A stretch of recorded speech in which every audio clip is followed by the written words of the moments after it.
everyone fine. ಕಾರ್ಕಳದ Parashurama theme park ಹಗರಣದ ಪ್ರಕರಣ ಮತ್ತೆ ಬೆಳಕಿಗೆ ಬರ್ತಾ ಇದೆ. ಇಡೀ ರಾಜ್ಯವೇ ಒಂದು ಕ್ಷಣ ಬೆಚ್ಚಿ ಬಿದ್ದಿತ್ತು. ಆ ಸಂದರ್ಭದಲ್ಲಿ ಹಿಂದುತ್ವದ ರಾಜಕಾರಣ ಮಾಡ್ತಾ ಬರ್ತಿದ್ದವರು ಪರಶುರಾಮನ ಒಂದು ವಿಗ್ರಹದಲ್ಲೂ ಕೂಡ ಭ್ರಷ್ಟಾಚಾರ ಮಾಡಿದ್ರು. ಇನ್ನು ಶಾಸಕ ಸುನೀಲ್ ಕುಮಾರ್ ದಬ್ಬಾಳಿಕೆ ಖಂಡಿಸಿ ಕಾಂಗ್ರೆಸ್ ಈಗ ಪ್ರತಿಭಟನೆಗೆ ಮುಂದಾಗ್ತಾ ಇದೆ. ಹೂಗುಚ್ಚ ಹಿಡಿದು ಕಾಂಗ್ರೆಸ್ ಕಚೇರಿಯಿಂದ ಡಿವೈಎಸ್ಪಿ ಕಚೇರಿವರೆಗೆ ಕಾಂಗ್ರೆಸ್ನ ಕಾರ್ಯಕರ್ತರು ಇದೀಗ ಆಗಮಿಸುತ್ತಿದ್ದಾರೆ.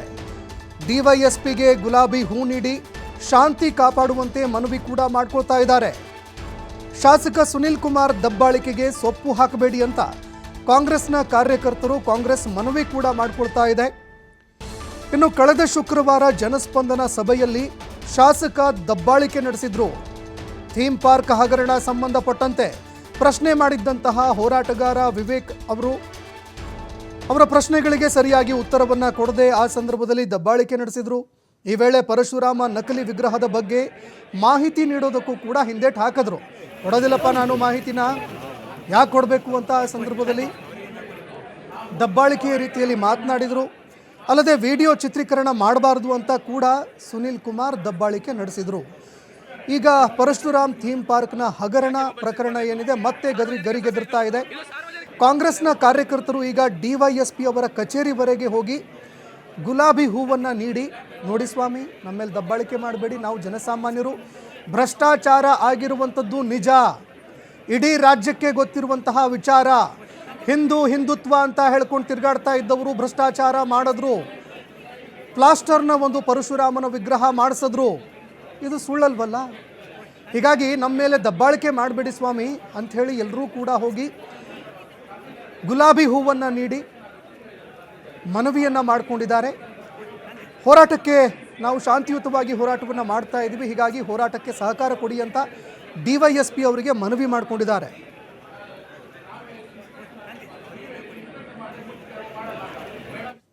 ಘಟನೆ ಮರುಕಳಿಸಬಾರ್ದಂತೆ ನಮ್ಮ ಮೂಲ ಉದ್ದೇಶ.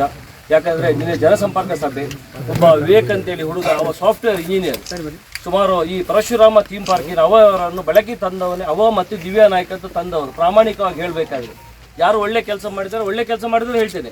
ಈ ಬೆಳಕಿಗೆ ತಂದು ನಮ್ಮ ಸಹ ಕಣ್ಣು ತೆರೆಸಿದ ಅವನೇ, ವಿವೇಕ್ ಶೆಟ್ಟಿ ಮತ್ತು ದಿವ್ಯಾ ನಾಯ್ಕ ಅಂತ ಈ ವಿಚಾರ ತಂದು ಅವರು ಆವರಣಾಂತಿಕ ಇಲ್ಲಿ ಉಪವಾಸ ಕೂತ್ಕೊಂಡು ಅವಳು ಹಾಸ್ಪಿಟ್ಲ್ ಆಗಿದ್ರು ಒಂದು ವಾರ. ಈ ನೋವು ಯಾರಿಗೂ ನೆನಪಿರ್ಲಿಕ್ಕಿಲ್ಲ. ಅಷ್ಟು ಕಷ್ಟಪಟ್ಟು ಹೋರಾಟ ಮಾಡಿದವರು ನಿನ್ನೆ ಬಂದು 1 ವರ್ಷ ಆದರೂ ನನಗೆ ನ್ಯಾಯ ಸಿಗಲಿಲ್ಲ ಅಂತೇಳಿ ಒಂದು ಜನಸಂಪರ್ಕ ಸಭೆಗೆ ಬಂದು ಅವರು ಕೂಲಾಗಿ ಮಾತಾಡ್ತಿರುವಾಗ ಅವರು ಮಾತಾಡಬಾರ್ದು, ಅದನ್ನು ವಿಡಿಯೋ ಚಿತ್ರೀಕರಣ ಮಾಡಬಾರ್ದು ಅಂತ ಹೇಳಬೇಕಾದ್ರೆ ನಾವು ಯಾವ ದೇಶದಲ್ಲಿದ್ದೇವೆ, ಯಾವ ಜಾಗದಲ್ಲಿದ್ದೇವೆ? ಕಾರ್ಕಳ ಅಂದರೆ ನಮ್ಮ ಡಾಕ್ಟರ್ ವೀರಪ್ಪ ಮೊಯ್ಲಿಯವರು ಇದ್ದರು, ನಮ್ಮ ಗೋಪಾಲ್ ಭಂಡಾರಿ ಇದ್ದರು, ಇವರೆಲ್ಲ ನಮ್ಮ ಕಲಿಸಿಕೊಟ್ಟ ರಾಜಕೀಯ ಇರ್ಬೋದು, ಒಂದು ಜನರೊಟ್ಟಿಗೆ ಹೇಗೆ ಸ್ಪಂದಿಸಬೇಕಂತ ಕಲಿಸಿಕೊಟ್ಟ ಮಾದರಿ ನಮ್ಮ ಜೊತೆಗಿದೆ. ಹಾಗಿರುವಾಗ ಅವರನ್ನು ನೀನು ಮಾತಾಡಬಾರ್ದು, ನೀನೇನು ಶೋ ಮಾಡಲಿಕ್ಕೆ ಬಂದಿದ್ದೆ ಅಂತ SP ಅವರು ಕೇಳ್ತಾ ಇದ್ದಾರೆ. ನಿಮಗೆ ಪ್ರಚಾರಕ್ಕೆ ಬೇಕಂತ ಕೇಳ್ತಿದ್ದಾರೆ. ಭಾಳ ಮನಸ್ಸಿಗೆ ನೋವು. ನಾನು ವಿಡಿಯೋ ನೋಡಿದೆ. ನಿಮಗೆ ಪ್ರಚಾರಕ್ಕೆ ಮೈಕ ಬೇಕಾಗಿ ಕೇಳ್ತಾರೆ. ಅವ ಏನು ಮಾತಾಡ್ತಾರೆ ಜನರಿಗೆ ಗೊತ್ತಾಗಬೇಕಲ್ಲ. ಯಾಕಂದರೆ 1 ವರ್ಷದಿಂದ ನಾವು ಎಷ್ಟು ಆಫೀಸಲ್ಲಿ ಅಲ್ದಿದೆ ಅಂತ ಅವನಿಗೆ ಗೊತ್ತು. ಇದೊಂದು ನ್ಯಾಯ ಸಿಗಬೇಕು. ಇದು ನಕಲಿ ಅಂತ ಎಲ್ಲರಿಗೂ ಗೊತ್ತಿದೆ. ಇಡೀ ಸಮಾಜ ಅಲ್ಲ, ಇಡೀ ದೇಶ ಅಲ್ಲ, ಇಡೀ ಪ್ರಪಂಚ ಗೊತ್ತಿದೆ. ಇವತ್ತಿಂದಾದರೂ ಈ ಪೊಲೀಸ್ ವರಿಷ್ಠಾಧಿಕಾರಿಗಳು ಹಾಗೂ ಜಿಲ್ಲಾಧಿಕಾರಿಗಳು ಈ ಬಗ್ಗೆ ನಿನ್ನೆ ಆದ ಘಟನೆ ನಂತರ ಆದರೂ ಸತ್ಯವನ್ನು ಕೋರ್ಟಿಗೆ ಮತ್ತು CODಗೆ ತಿಳಿಸಿದರೆ ಇದನ್ನು ಯಾರೂ ಹೋರಾಟ ಮಾಡುವ ಅವಶ್ಯಕತೆ ಇಲ್ಲ. ನನ್ನ ಲೆಕ್ಕದಲ್ಲಿ ಇದು ಕಣ್ಣಿಲ್ಲದವನಿಗೂ ಕಾಣುವಂಥ ವಿಚಾರ. ಇದು ಫೈಬರ್ ಇದ್ದು, ಇದು ನಕಲಿ, ಇದು ಸುಳ್ಳು ಮಾಡಿದ್ದಾರೆ ಅಂತ ಎಲ್ಲರಿಗೂ ಗೊತ್ತಿದೆ. ಯಾರು ಗೊತ್ತಿಲ್ಲ ಹೇಳಿ ನೋಡೋ. ಈಗ ನಾವೇನು ಕೇಸಲ್ಲಿ ಹೋರಾಟ ಮಾಡ್ತಿದ್ದೇವೆ, ನಮಗಿಂತ ಜಾಸ್ತಿ ಅವರ ಪಾರ್ಟಿಯವರು ನಮ್ಮೊಟ್ಟಿಗೆ ಜಾಯ್ನ್ ಆಗಿ ಹೇಳ್ತಿದ್ದಾರೆ ಇದನ್ನೊಂದು ಬಿಡಬೇಡಿ ಅಣ್ಣ ಅಂತ. ಪ್ರಾಮಾಣಿಕವಾಗಿ ಹೇಳಬೇಕಾದ್ರೆ ನಮ್ಮವರಿಗಿಂತ ಜಾಸ್ತಿ ಅವರವರು ಬಂದು ಹೇಳ್ತಿದ್ದಾರೆ ಇದನ್ನು ಬಿಡಬಾರ್ದು ಯಾವುದೇ ಕಾರಣಕ್ಕೂ. ಸಿಬ್ಬಂದಿಗಳೇ, ಆತ್ಮೀಯ ಪೊಲೀಸ್ ಇಲಾಖೆಯ ಸಿಬ್ಬಂದಿಗಳೇ, ಇದು ನಮ್ಮದು ಪ್ರತಿಭಟನೆಯಲ್ಲ. ನಾವು ಪ್ರತಿಭಟನೆ ಮಾಡುವ, ಪೊಲೀಸ್ ಇಲಾಖೆ ವಿರುದ್ಧ ಪ್ರತಿಭಟನೆ ಮಾಡುವ ನಮ್ಮ ಉದ್ದೇಶವೂ ಇಲ್ಲ ಮತ್ತು ನಮ್ಮ ಜಾಯಿಮಾನವೂ ಅಲ್ಲ.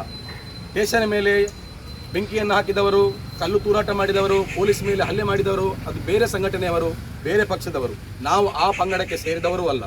ನಮ್ಮದೇನಿದ್ದರೂ ಶಾಂತಿ, ನಮಗೆ ನೋವಾದಾಗ ಆ ನೋವನ್ನು ಶಾಂತಿ ರೀತಿಯಲ್ಲಿ ನಿಮಗೆ ತಿಳಿಸುವಂಥದ್ದು ನಮ್ಮ ಕರ್ತವ್ಯ. ಅದಕ್ಕಾಗಿ ನಾವು ಇವತ್ತು ಬಂದಿದ್ದೇವೆ. ನಮ್ಮ ಬ್ಯಾನರ್ನಲ್ಲೂ ಕೂಡ ಅಷ್ಟೇ, ಇದು ಎಲ್ಲಿಯೂ ಕೂಡ ಇಲ್ಲಿ ಪ್ರತಿಭಟನೆ ಅಂತ ಇಲ್ಲ. ನಿನ್ನೆ ಏನು DSP ಅವರ ವರ್ತನೆ ನಮಗೆ ತುಂಬ ಬೇಜಾರಾಗಿದೆ. ಯಾಕೆಂದರೆ ಜನಸ್ಪಂದನ ಕಾರ್ಯಕ್ರಮ ಹೇಳಿದರೆ ಜನರು ತಮ್ಮ ನೋವನ್ನು ಹಿಡ್ಕೊಂಡು ಅಲ್ಲಿಗೆ ಬರುವಂಥದ್ದು.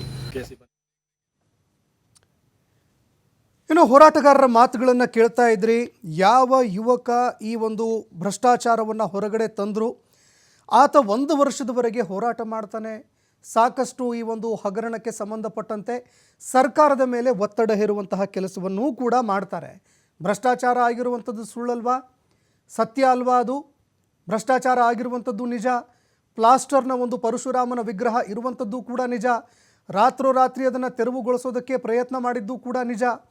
ಇದರ ಹೊರತಾಗಿಯೂ ಕೂಡ ಒಬ್ಬ ಮಾಹಿತಿ ಕೇಳೋದಕ್ಕೆ ಹೋದರೆ ಏನೋ ಶೋ ಆಫ್ ಕೊಡೋಕ್ಕೆ ಬಂದಿದೆಯಾ ನೀನಿಲ್ಲಿ, ಈ ರೀತಿಯಾಗಿ ದಬ್ಬಾಳಿಕೆಯನ್ನು ಮಾಡುವಂಥದ್ದು ಇದೆಯಲ್ಲ, ಅದರ ವಿರುದ್ಧ ವಿನೂತನವಾಗಿ ಹೋರಾಟವನ್ನು ಮಾಡಿದ್ದಾರೆ. ಈ ಬಗ್ಗೆ ಮತ್ತಷ್ಟು ಮಾಹಿತಿ ಕೊಡ್ತಾ ಹೋಗ್ತಾರೆ ಪ್ರತಿನಿಧಿ ಆದಿತ್ಯ ಫೋನ್ ಸಂಪರ್ಕದಲ್ಲಿ ಜಾಯ್ನ್ ಆಗಿದ್ದಾರೆ. ಆದಿತ್ಯ, ಇಡೀ ರಾಜ್ಯ, ಇಡೀ ವಿಶ್ವಕ್ಕೆ ಗೊತ್ತು ಈ ಒಂದು ಪರಶುರಾಮ ವಿಗ್ರಹ ಏನಿದೆ, ಹಿಂದುತ್ವ ಅಂತ ಹೇಳ್ಕೊಂಡು ಬಂದವರು ಅದೇ ಹಿಂದುತ್ವದ ಹೆಸರಿನಲ್ಲಿ ಒಂದು ಬಹುದೊಡ್ಡದಾಗಿರುವಂತಹ ಭ್ರಷ್ಟಾಚಾರ, ಅದು ಕೂಡ ಇಡೀ ರಾಜ್ಯವೇ ಹುಬ್ಬೇರಿಸಿ ನೋಡುವಂತಹ ಒಂದು ಭ್ರಷ್ಟಾಚಾರ ಇದು. ಅದಕ್ಕೆ ಸಂಬಂಧಪಟ್ಟಂತೆ ಮಾತನಾಡೋದಕ್ಕೆ ಹೋದಾಗ ಜನಸ್ಪಂದನ ಅಂತ ಮಾಡೋದು ಕಾರ್ಯಕ್ರಮ, ಅಲ್ಲಿ ಹೋಗಿ ಪ್ರಶ್ನೆ ಮಾಡಿದ್ರೆ ದಬ್ಬಾಳಿಕೆ ಮಾಡುವಂಥದ್ದು, ಇದರ ವಿರುದ್ಧ ವಿನೂತನವಾಗಿ ಹೋರಾಟ ನಡೀತಾ ಇದೆ. ಈ ಹೋರಾಟ ಎಲ್ಲಿಗೆ ಹೋಗಿ ತಲುಪುತ್ತೆ? ಈಗಲಾದರೂ ತಮ್ಮ ದಬ್ಬಾಳಿಕೆಯಿಂದ ಹಿಂದೆ ಸರಿತಾರಾ ಶಾಸಕರು ಅಂತ? ಸಂತೋಷ್, ನಿಜವಾಗ್ಲು ಶಾಸಕ ಸುನೀಲ್ ಕುಮಾರ್, ಮಾಜಿ ಸಚಿವರು ಏನು ಸದ್ಯ ಪ್ರಸ್ತುತ ಮೂಡ ಹಗರಣ ನಡೀತಾ ಇದೆ, ಯಾವ ರೀತಿ ಹೋರಾಟದಲ್ಲಿ ಭಾಗಿಯಾಗ್ತಾ ಇದ್ದಾರೆ, ಎಷ್ಟು ಉಗ್ರ ಸ್ವರೂಪದ ಹೋರಾಟಗಳನ್ನ ಮಾಡ್ತಾ ಇದ್ದಾರೆ ಅನ್ನುವಂಥದ್ದನ್ನ ನಾವು ನೋಡ್ತಾ ಇದ್ದೀವಿ. ಇದೇ ಹೊತ್ತಲ್ಲಿ ಕಾರ್ಕಳದಲ್ಲಿ ನಡೆದಂತ ಒಂದು ಜನಸ್ಪಂದನ ಸಭೆಯಲ್ಲಿ ಅವರ ಮೇಲೆ ಬಂದಂತ ಒಂದು ಹಗರಣದ ಆರೋಪ, ಅದು ಪರಶುರಾಮ ಥೀಮ್ ಪಾರ್ಕ್ ಹಗರಣ. ಆ ವಿಗ್ರಹ ರಾತ್ರೋರಾತ್ರಿ ಅಲ್ಲಿಂದ ಕಳವಾಗುತ್ತೆ. ಸೊ ಈ ಬಗ್ಗೆ ಒಂದು ಪರ್ಟಿಕ್ಯುಲರ್ ಆಗಿ ಒಂದು ಜವಾಬ್ದಾರಿಯುತ ಒಂದು ವ್ಯಕ್ತಿಗಳ ತರ ಮಾತನಾಡುವಂತ ಅವಕಾಶ ಹೋರಾಟಗಾರರಿಗೆ ಸಿಕ್ಕಿರ್ಲಿಲ್ಲ. ಒಂದಿಷ್ಟು ಪ್ರಶ್ನೆಗಳಲ್ಲಿ ಅವರಲ್ಲೇ ಬಾಕಿ ಇತ್ತು. ಸೊ ಆ ಒಂದು ಪ್ರಶ್ನೆಯನ್ನ ಕೇಳುವಂತ ಒಂದು ಅವಕಾಶವನ್ನ ಇಟ್ಟುಕೊಂಡು ಮೊನ್ನೆ ನಡೆದಂತ ಒಂದು ಜನಸ್ಪಂದನ ಸಭೆಯಲ್ಲಿ ಅವರು ಹೋಗಿ ಪ್ರಶ್ನೆಯನ್ನ ಮಾಡ್ತಾರೆ, ಮಾಹಿತಿಯನ್ನ ಕೇಳ್ತಾರೆ. ಉಡುಪಿ ಜಿಲ್ಲಾಡಳಿತದ ಜಿಲ್ಲಾಧಿಕಾರಿಗಳು ಇರ್ತಾರೆ, ಉನ್ನತ ಪೊಲೀಸ್ ಅಧಿಕಾರಿಗಳು ಇರ್ತಾರೆ, ಶಾಸಕರು ಕೂಡ ಇರ್ತಾರೆ.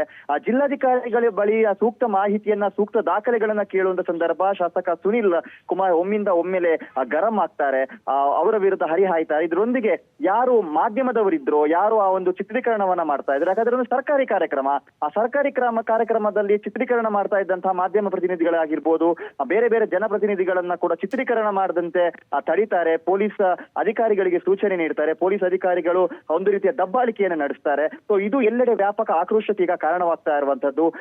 ಸುನೀಲ್ ಕುಮಾರ್ ರವರು ಸರಿಯಾದ ಮಾಹಿತಿಯನ್ನ ನೀಡದೆ ಯಾಕೆ ಈ ರೀತಿ ದಬ್ಬಾಳಿಕೆಯನ್ನ ಮಾಡಿದ್ರು, ಅದು ಕೂಡ ಚಿತ್ರೀಕರಣ ಮಾಡದಂತೆ ಯಾಕೆ ತಡಿದ್ರು, ಯಾಕೆ ಈ ರೀತಿ ಮಾಡಿದ್ರು ಅನ್ನುವಂಥದ್ದು ಒಂದು ಆಕ್ರೋಶ ಇದೆ. ಇನ್ನೊಂದು ಕಡೆ ಕಾಂಗ್ರೆಸ್ ಇದರ ವಿರುದ್ಧ ವಿನೂತನವಾದ ಒಂದು ಪ್ರತಿಭಟನೆಯನ್ನ ಮಾಡಿರುವಂತದ್ದು.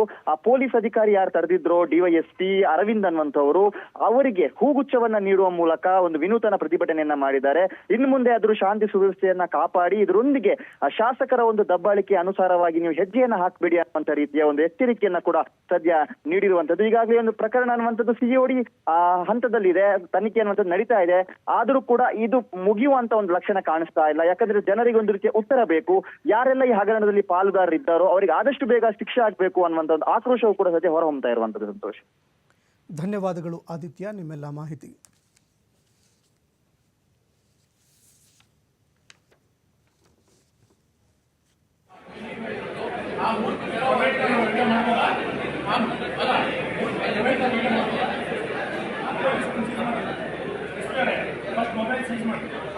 ಯಾಕೆ ಮೊಬೈಲ್ ಸೀಸ್ ಮಾಡಬೇಕು? ಸಾರ್ವಜನಿಕ ಸಭೆ ಇದು ಸಾರ್ವಜನಿಕ